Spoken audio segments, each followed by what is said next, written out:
دوسرے رکوع کے اندر،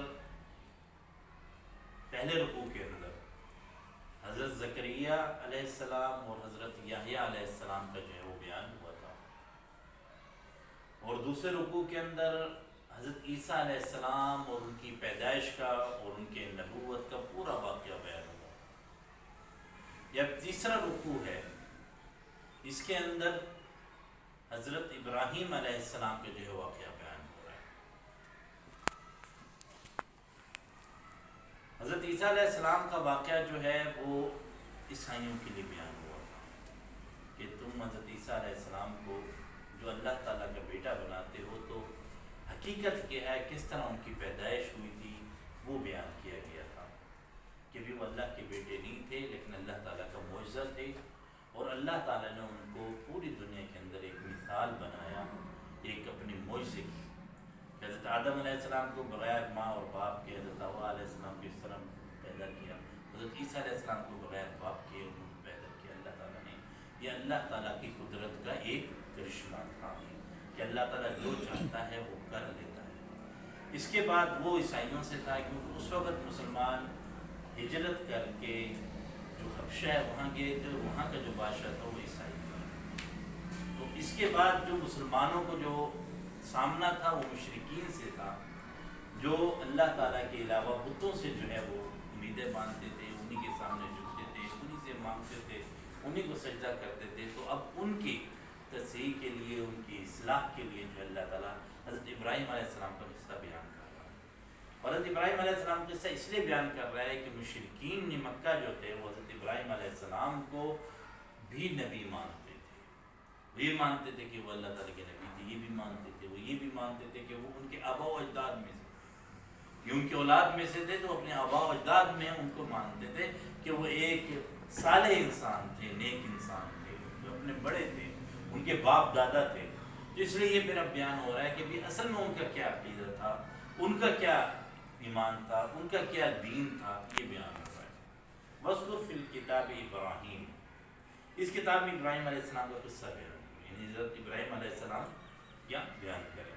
إِنَّهُ كَانَ صِدِّيقًا نَبِيًّا، وہ ایک سچے انسان تھے اور نبی بھی تھے، یعنی حضرت ابراہیم علیہ السلام سچے انسان بھی تھے، نبی بھی تھے۔ اور انہوں نے اپنے رب، اپنے باپ سے کہا، یا ابت لم تعبد، اے میرے والد صاحب آپ کیوں، بجان کیوں آپ یہ ان کی عبادت کرتے ہیں؟ لا يسمعوا، جب یہ سنتے ہی نہیں ہیں، ولا يبصروا، اور یہ دیکھتے ہی نہیں ہیں، نہ سن سکتے ہیں نہ دیکھ سکتے ہیں، ولا يغني عنك شيئا، اور آپ کو کوئی فائدہ بھی جب نہیں دے سکتے۔